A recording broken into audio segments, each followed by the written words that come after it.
Good afternoon, students. Today we are going to discuss about ultraviolet visible spectroscopy, or simply we can call it as UV visible spectroscopy. So, what is spectroscopy? So, it is the branch of science which deals with study of interaction of matter with light. Or in other words, we can tell it's a branch of science that deals with the study of interaction of electromagnetic radiation with matter. So, in simpler way, we can tell like this: it is the interaction of electromagnetic radiation with matter, or interaction of light with matter. So, next, electromagnetic radiations, which is consist of discrete packages of energy that already you people know about photons.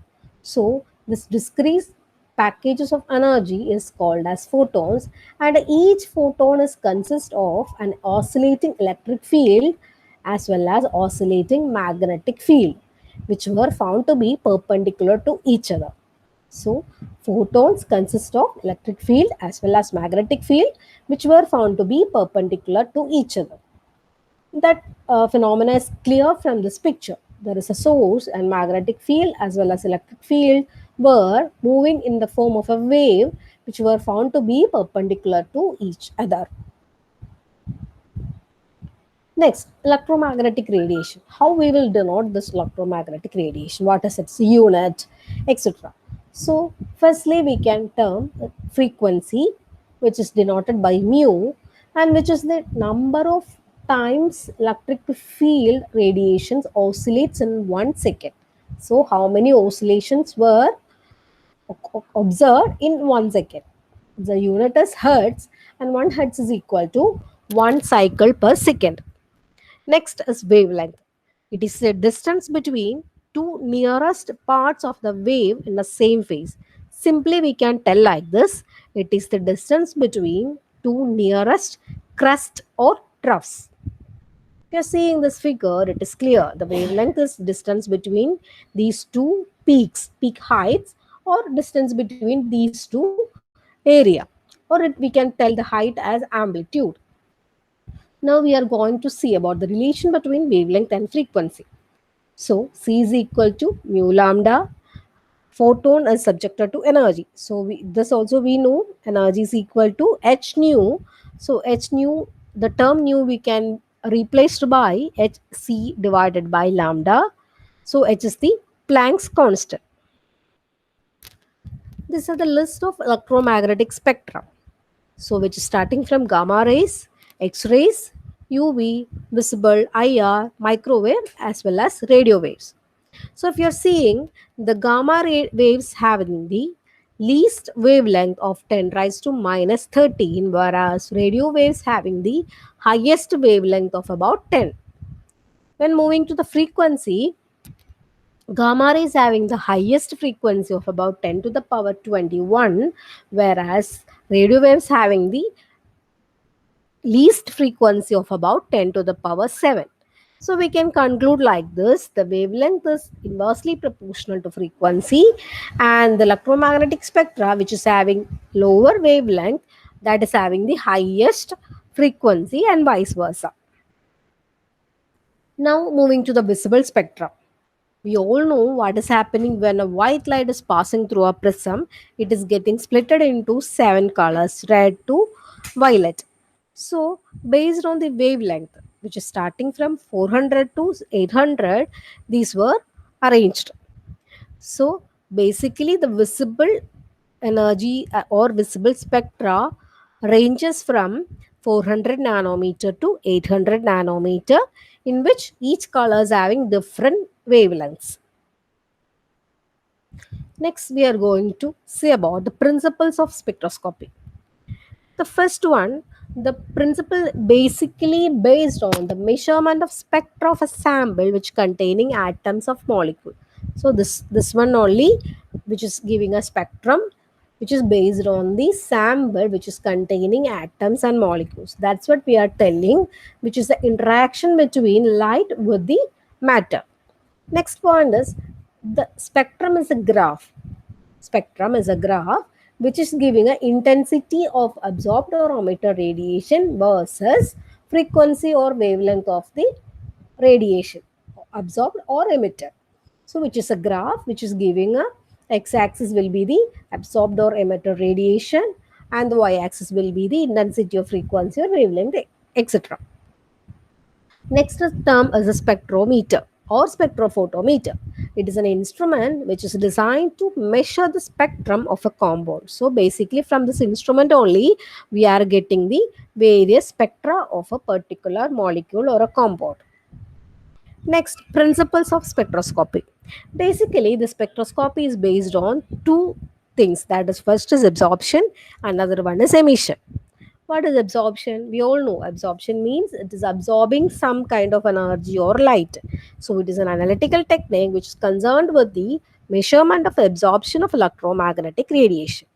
Basically, UV, visible, IR, that is infrared spectroscopy, NMR, nuclear magnetic resonance spectroscopy, all these kinds of spectroscopies are coming under absorption. Next is emission spectroscopy. So, by word meaning itself, it is based on emission of some electromagnetic radiation. So, it is an analytical technique in which emission of a particle or a radiation is dispersed according to some property of emission, and the amount of dispersion is measured. Basically, mass spectroscopy. What is happening in mass spectroscopy?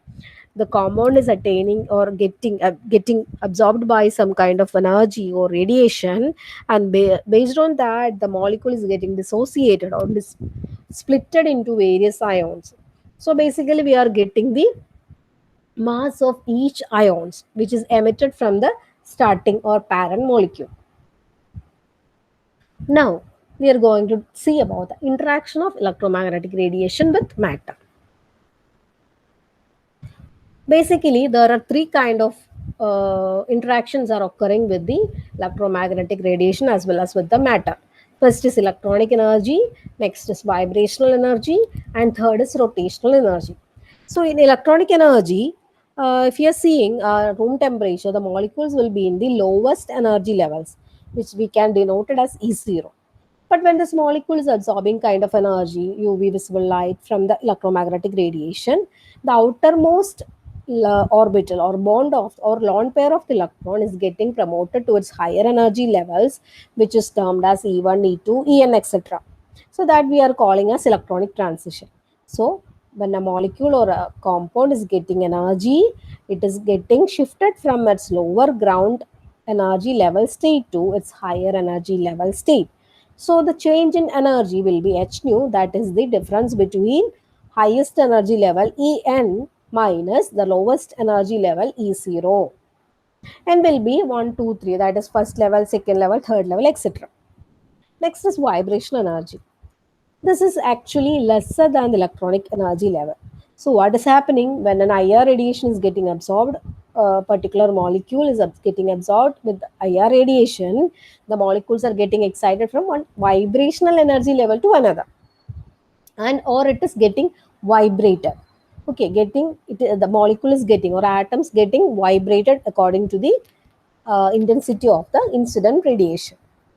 Third one is rotational energy. These energy levels are quantized and discrete. The spacing between the energy levels are even smaller than vibrational level.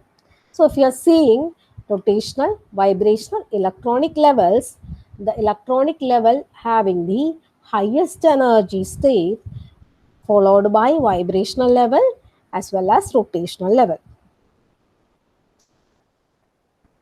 Next, we are going to discuss about two laws, Lambert's law as well as Beer's law. These two principles are basically for the UV visible spectroscopy. So, Lambert's law, when a monochromatic radiation is passed through a solution, the decrease in the intensity of radiation with thickness of the solution is directly proportional to the intensity of incident radiation. That is, decrease in the intensity of radiation is directly proportional to the intensity of incident light. So, I be the intensity of incident radiation and X be the thickness of the solution. So, we can write this like this: intensity of decrease to denote decrease, we are showing with the negative symbol.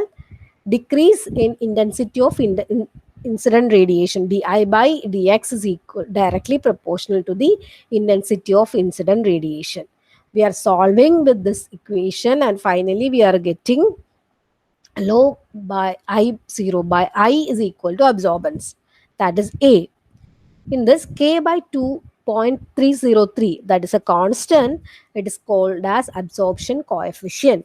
So finally we can tell like this: absorbance is equal to absorption coefficient into length. Okay, path length, that is called as Lambert's law.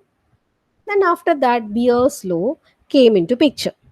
So in this, the things are same. Intensity decrease in the intensity of radiation with thickness of the solution is directly proportional to the intensity of incident light as well as the concentration. So in Beer's law, one more term is added along with the intensity of incident light, which is the concentration of the solution, which is denoted as C.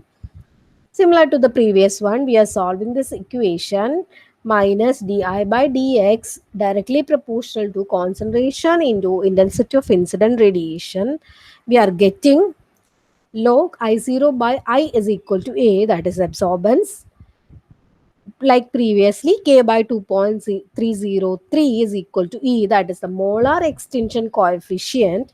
So we are denoting the Beer's law as A is equal to E into concentration into path length. So we are combining these equations. From this equation, it is seen that absorbance, which is also called as optical density, that is OD, of a solution in a container of fixed path length, is directly proportional to the concentration of a solution. So OD is directly proportional to the concentration of the solution. So, with this, these are the basic things about the UV visible spectroscopy. Next class, we will discuss in detail about the UV visible spectroscopy. How, what are the principle, what is the relation between different functional groups, how we can use this technique for the structural elucidation or determination of an unknown compound. Thank you.